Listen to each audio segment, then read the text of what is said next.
All right. Absolutely tremendous job by our crowd today. You know, you talk about what Autzen, that experience can be like. And it was phenomenal. It was beyond phenomenal. It's what I love about this place so much. We have passionate fans, more passionate fans than anybody else in the nation. We were prepared for a battle. It didn't end up being a battle, but I've also been on the other end of this before too. And I think that team's heading in the right direction. I think Coach is doing a phenomenal job. Obviously, he's brought great enthusiasm and response from his players, and I know that they'll bounce back from this game moving forward. On the same note, I get a little passionate at times, right? I get a little excited about what I want to accomplish for our team, and I just want to say, I need to humble myself a little bit. This is one game, right? And I'm not satisfied. So I just told our players, we're about to go play great quarterbacks. We're about to go play great teams moving forward, and it's about how good we can become, right? It's not really about who we play, and it's about Oregon versus Oregon every week. I felt like this was a complete game, offense, defense, and special teams. Didn't create a takeaway on defense, I don't believe, but had some big plays in all three phases. We're dominant in all three phases. I thought you could watch our team and say, well, they have an identity in all three phases. So preparing for the next one, ready to go back to work for Stanford. I know that they'll be ready. This will be a road game. We didn't play as well on the road earlier this year. It's time for us to show what we can do on the road moving forward. So we can open it up with questions. All right, Zach. Your pregame speech became pretty popular after it got aired on the telecast. How long have you been sitting on that one? And in general, how do you think your players did handling the outside noise and the distractions? I thought they handled it well. I thought they handled the focus well. We do a pregame speech every week. I guess there was a camera in there this time, right? So doesn't really change our approach.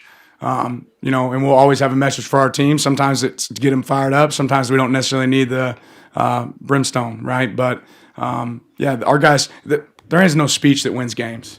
Players win games, right? Our players went out there and they won the game, right? Our players went out there and executed. Our players went out there and decided to make a decision to have poised, right? Be focused, right? Play with their pads and not with anything else. And that's what I'm proud of, right? Making that decision. It's an us decision, right? It's not a me decision. Second row left, Eric. Talk a lot about playing up to a certain standard, the defense in particular. You said complete game, but how close are they to living up to the standard today? And I guess what stands out that makes it that close? Well, it's one standard. It's one game, right? It's one game. It's about being consistent in your approach, right? So I'm really pleased with them. I thought they were dialed in. I thought they did a good job of eliminating explosive plays. That's a team that's created a lot of explosive plays. I felt they had a good feel. I thought our coaching staff did a phenomenal job. Disappointed with the score there at the end, but certainly something that we can build off of. Now it's about, can you do that consistently? Can you be consistent in your approach? I think we learned a little bit about ourselves that, patience, there's value in patience, right? We were able to apply pressure. We were able to be disruptive to the quarterback, but it wasn't like we were out there blitzing 7 every down, right? And knowing when to pitch, right? Having some patience, having some consistency, recognizing, formations and having a feel for the game. I thought our Tosh did a phenomenal job. I thought our coaches did a phenomenal job, and our players did a phenomenal job of adjusting. So have to carry that over to each week. Front left, James. Sam, and the message was substance and not flash. What does it feel like that you won the way that you did, and with so much attention that's been generated by them, and you having to answer a lot of things about them? What does it mean to you personally as a coach and for your program to be the first to hand them a loss? Yeah, I'm not hung up on that. If you're really about substance, what you're really hung up on is what's next, right? And what's next for our players. I'm glad that we got to put Oregon in the light that Oregon deserves to be in. But it's really not about anything else other than our team, right? And getting our team ready to go play. And now we got to go get ready for the next one, right? We don't need to be the team that's reading the newspaper articles, right? We don't need to be the team that's following Twitter because we didn't follow it this week.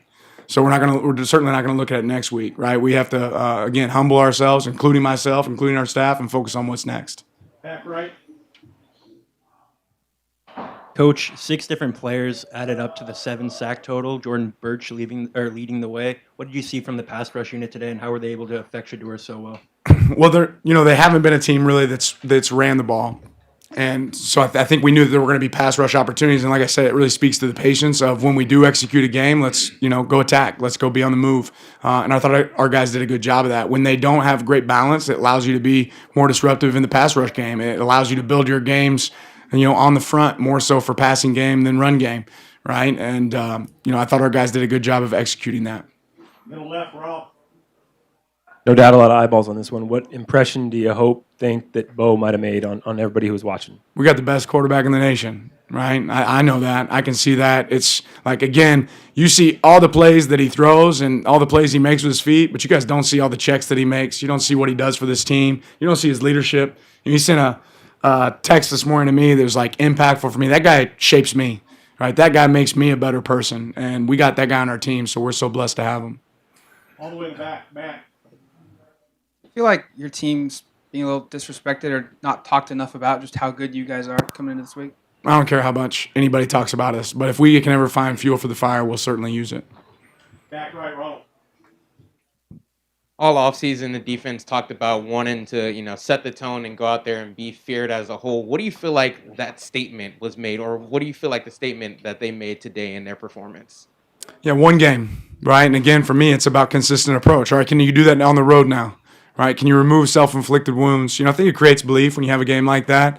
But again, I know what we're about to play. I mean, we're going to have some of the best offenses in this conference as we move forward, and you certainly can't be satisfied with that result.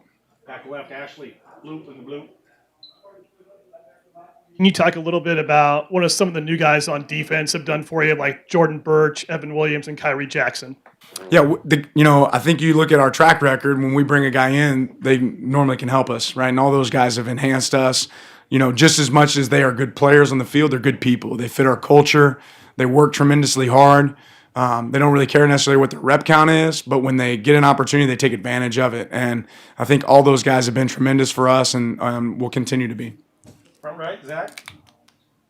More specifically on Kyrie Jackson, he's strung together a couple of really nice games here. He was someone earlier in the season that you highlighted as making a few panic mistakes in coverage. How do you think you've seen him grow over the past couple weeks? Yeah, he has grown, and Kyrie has the ability to be an elite corner, right? Not just here, but at the next level. But what I'm glad is I can coach Kyrie. I can tell him, hey, this is what you got to improve, and he owns it, and he accepts it. There are definitely opportunities for growth for him moving forward, and the more he shapes his game and continues to grow, he can be really special. Back middle, Aaron. You mentioned earlier that you think that this could be one of the top offenses in the nation. Just after today, seeing how the running backs did, how Troy did, in the first half especially, and just the fact that you're able to put Ty in at the end because that's, what the offense kind of earned was a chance for him to get a couple reps. Just how versatile do you think this offense is, and where do you kind of want to see him go from here? Well, I just think they took great steps today. I think our offensive coaches did an awesome job preparing for this one, having great answers for out there in the field. You don't always know what you're going to get from a team, but they were prepared and made some great adjustments on things that we thought had maybe hurt us in earlier weeks. We worked on some things that we wanted to go to the doctor on and get better at, and I thought those showed up in the game. So, again, it's about consistent growth. It's about the next step, but they did a good job today. Second row left, Eric. Why was that the right time for the fake punt, and why was Casey the right player to carry the ball there? Because we've probably ran that thing 47 times in practice, right? And the right times when they don't think it's coming, right? And we had some momentum. I have tremendous belief in our defense that time. They've been operating at a really high level, right? But I'm not really interested in running fake punts when everybody thinks we're going to run a fake punt, right? You kind of want to hit them when they don't suspect it. Front left, James. Troy's now up to 3 100-yard games this season. We saw it obviously last year. What has he done to take this to the next level to where he can be nearly a 100-yard receiver every week? Yeah, what he can continue to do is not care about that, right? I didn't know that. I know Troy's playing well, but I didn't know he had 300 yards receiving. But my expectation for Troy is that he always can. If you ever want to decide to single cover him, right, he's a guy that can absolutely take advantage of it. He's just done a good job with yards after catch. I challenge him to continue to protect the ball, keep playing with great emotion, but within his teammates. Troy is special, man. He's a really phenomenal kid. He's hungry. I've seen big strides from him and his preparation, his desire to be elite, but certainly not done yet. All the way back left, Matt. Running backs performed pretty well, ran over some guys, broke a lot of tackles. Just what do you think of those guys' performance, and just how much of a momentum builder is it to see a guy like Bucky break out of so many tackles on some long runs? That dude's tough, man. That group is tough. Their coach is tough, right? I think that shows up in the way they play, and a very selfless group, right, that I'm really, really proud of. On the right, Zach. Penalties, once again, were a little bit of an issue today. You said last week that you're not going to continue to coach something in a certain way if you know it's not working. How are you going to go back to the drawing board and kind of fix that this week? It's a little bit about what the penalties were. There were a couple that I need to go back and watch the film on first before I have, a fair decision on, right? So I have to evaluate those first and make sure. I know that our players were really conscientious about it, and some of them still showed up. So we're going to keep coaching it. Doesn't mean we'll continue to coach it the same way, but we'll continue to address it. I don't know if the play clock had ran out. It didn't look like it did on the field to me on the delay game there at the end. Maybe it had, and if so, that's my mistake. There's a couple other ones that I wasn't sure about, but we'll evaluate it and make sure that we continue to get better there. Back left, Ashley. Right here in the blue again. Bo was 22 of 24 in the first half and accounted for 4 touchdowns. Do you think he's performing at a higher level right now than he was last year, or where do you think he is maybe compared to last year and how well he performed last year? Yeah, I'm not a big comparison guy, but ultimately I think Bo is operating extremely efficient, right? I mean, Will and him are such on the same page. We're sitting in some huddles, and Bo called some of those touchdown plays, right? He's sitting here saying, "What do you guys think about this?" And we're like, "Great call, let's do that." I'm really, really comfortable with our quarterback, and I know he won't ever let the moment get too big for him, but he's playing at a high level right now.